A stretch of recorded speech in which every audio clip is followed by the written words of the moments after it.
इमरान खान साहब का जो बयान आया रात गए, इस हवाले से ज़रा पहले वो बयान आपको बता देते हैं। इमरान खान ने कहा कि खैबर पख्तूनख्वा के हालात के तनाजुर में वज़ीर आला की तब्दीली नागुज़ीर थी और ये एक आइनी अमल है जो इस मुल्क के दीगर सूबों में भी होता आया है और इसमें किसी को मुदाखलत नहीं करनी चाहिए ताकि ये अमल जल्द अज जल्द मुकम्मल हो। अगर किसी ने इसमें मुदाखलत की कोशिश की तो भरपूर एहतजाज होगा। सुहेल अफरीदी का इंतखाब ज़बाना तालिब इल्मी से उनकी ISF और तहरीक इंसाफ के नज़रिए से वाबस्तगी की वजह से किया। ये फ़ैसला तहरीक इंसाफ की इलेक्टेबल्स की जगह ग्रास रूट वर्कर्स को फ़ैसला साजी के अमल में शामिल करने के बयानिए को भी तक़वियत बख्शता है। खैबर पख्तूनख्वा के वज़ीर आला की तब्दीली को बाद हल्के मेरे ख़ानदान के अफराद से जोड़ने की कोशिश कर रहे हैं। ये गेम हो रही थी ना कि अलीमा खान हो गई या बुशरा बीबी हो गई तो इनकी वजह से हुआ। इमरान खान ने उसका जवाब दिया कि ये सरासर गलत है। ये फ़ैसला मुकम्मल तौर पर सियासी है जिस पर मेरे ख़ानदान का कोई फ़र्द किसी भी तरह से असरअंदाज नहीं हुआ। मेरे ख़ानदान के किसी फ़र्द का मेरे सियासी फ़ैसलों से कोई ताल्लुक़ नहीं है। अली अमीन मेरे पुराने और वफ़ादार साथियों में से है लेकिन वो तनाज़ात की जद में है। ये तनाज़ात आसिम मुनीर की किसी जामे सियासी हिकमत अमली अपनाए बगैर खाली गोला बारी से दहशतगर्दी के मसले से निमटने की पॉलिसी के बायस पैदा हुआ। 2025 दहशतगर्दी के वाक़यात के हवाले से पाकिस्तानी तारीख का बदतरीन साल है और खैबर पख्तूनख्वा का सूबा मज़ीद इस सूरत हाल का मुतहम्मिल नहीं हो सकता। उम्मीद करता हूँ कि नया वज़ीर आला और इसकी टीम दहशतगर्दी के ख़ात्मे और देर पा अमन के क़याम के हवाले से अवामी नुमाइंदों के साथ मिलकर जामे पॉलिसी अपनाएंगे। मैं गुज़िश्ता 2 दहाइयों से दहशतगर्दी से निमटने की वाज़ेह हिकमत अमली बयान करता रहा हूँ।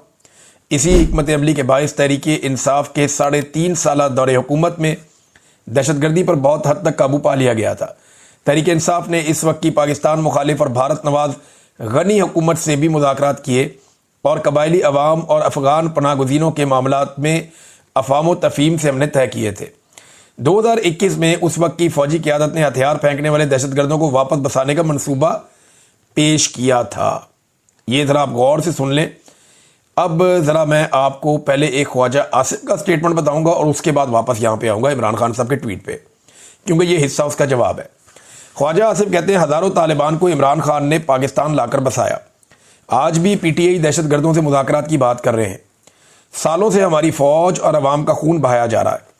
अफ़गानिस्तान हुकूमत के साथ सालों पर मुहित मुज़ाकरात और वफूद का काबुल आने जाने के बावजूद पाकिस्तान में खून रेज़ी बंद नहीं हुई।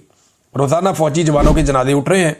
60 लाख अफ़गान मुहाजिरीन, 60 साल की मेहमान नवाजी की कीमत हम अपने खून से अदा कर रहे हैं। वक्त आ गया अफ़गान मेहमान अपने घरों को जाएं और ये मुफ्तबरी और मोहसिन कुशी बंद करें।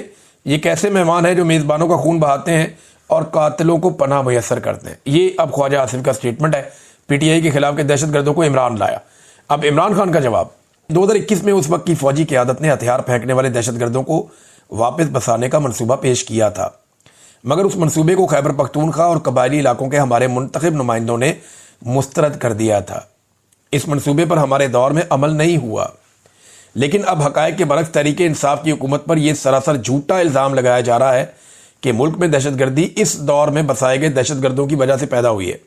कौम को बताया जाए कि कौन से दहशतगर्द कब, कहाँ और कैसे बसाए गए।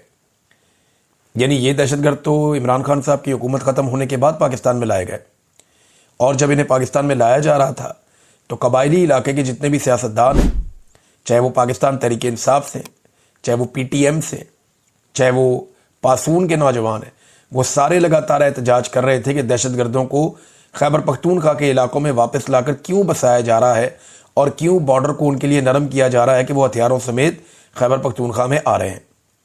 अब इमरान खान साहब आगे कहते हैं कि कभी ये कहा जाता है कि पाकिस्तान में दहशतगर्दी की जिम्मेदार अफगान हुकूमत है, जिसकी तायद से अफगानिस्तान में बसने वाले दहशतगर्द पाकिस्तान में कार्रवाइयाँ करते हैं, और कभी कहा जाता है कि दहशतगर्दी दहाइयों से पाकिस्तान में बसने वाले अफगान मुहाजिरीन की वजह से है। ये दोनों बातें गलत हैं, क्योंकि लाखों अफगान मुहाजिरीन को बेइज्जत और रुसवा करके निकालने के बावजूद दहशतगर्दी बढ़ती जा रही है। ये मुतज़ाद बयानात आसिम मुनीर के मुसल्लत करदा अवाम दुश्मन निज़ाम की बदहवासी को ज़ाहिर करते हैं। दहशतगर्दी से निमटने के हवाले से मेरा मौक़िफ़ हमेशा से दो टोक रहा है। तारीख भी गवाह है, दहशतगर्दी के खिलाफ अगर बाकायदा सियासी बसीरत और हिकमत अमली के बजाय सिर्फ ताकत का इस्तेमाल किया जाए तो नाकामी ही आपका मुकद्दर बनती है। मिलिट्री ऑपरेशन के नतीजे में होने वाला कोलेटरल डैमेज अवाम को इंतकामन हथियार उठाने पर मजबूर कर देता है और यूं ये सिलसिला बद से बदतर होता चला जाता है। सियासी इंतकाम में मेरे खिलाफ मुसलसल बेबुनियाद मुकदमात ना सिर्फ बनाए जा रहे हैं, इमरान खान साहब ने भी बताया, कौम को पैगाम दे रहा हूं, ये चाहे जो भी कर ले, मैं इनके सामने ना झुकूंगा, ना अपनी कौम को झुकने दूंगा। कोलेटरल डैमेज का भी इमरान खान साहब ने जिक्र किया, लेकिन ख्वाजा आसिफ साहब ने कोलेटरल डैमेज को जायज़ करार दिया। आपको पता है दुनिया में 2 ऐसे लीडर्स हैं या पॉलिटिकल पार्टीज़ हैं जिनकी हुकूमतों ने कहा कि कोलेटरल डैमेज जायज़ है। ये बात खुल खुलाकर या तो नेतन्याहू ने की है या ख्वाजा आसिफ ने, मौजूदा PDM की सरकार ने या नून लीग ने की है। नेतन्याहू ने कहा कि सिविलियन की कैजुअलिटी हो जाए, सिविलियंस मारे जाते हैं, पॉलिसी के तहत वो मारते हैं। ख्वाजा आसिफ ने भी कहा कि जहाँ पे होगा हमें लगेगा दहशतगर्द हैं, हम वहाँ पे अटैक करेंगे, सिविलियन मरते हैं तो मरे। उन्होंने कहा भुगतना पड़ेगा नतीजा।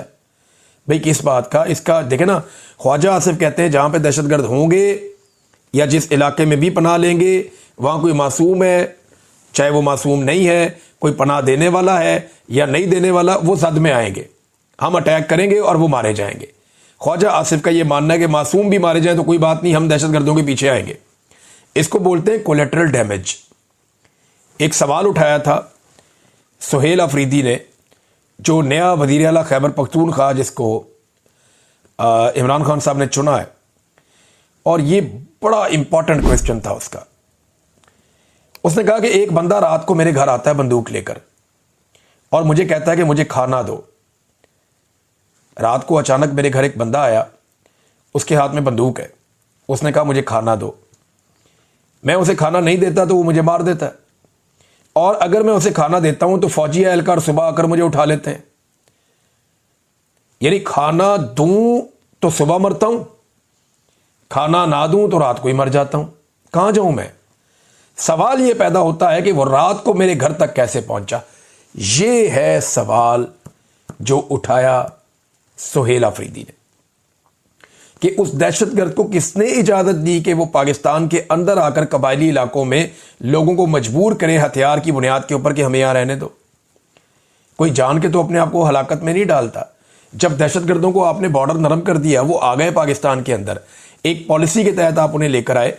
राणा सनाउल्लाह साहब ने बड़ा बबांगे दोहल खुल खुलाकर यह बात की थी इंटरव्यू देते हुए कि हम एक पॉलिसी के तहत इन तालिबान को पाकिस्तान में लेकर आ रहे हैं, दहशतगर्दों को। क्योंकि उस वक्त बाजुआ साहब के दिमाग में, नदीम अंजुम साहब के दिमाग में यह चल रहा था कि हमने इनको हथियार पकवा के पाकिस्तान वापस लेकर आना है। वो एक अलग फार्मूला पे काम कर रहे थे और अब वही फार्मूला इनके गले पड़ा हुआ है। मुराद सही तो उस दिन से चीख रहा था, बाकी सारे चीख रहे थे, इमरान खान भी कह रहे थे कि इसके ऊपर अमल दरामद नहीं हो रहा। अगले वीलॉग में आपको बताऊंगा। अब तक के लिए इतनी, अपना ख्याल रखिएगा, अपने चैनल का भी। अल्लाह हाफिज़।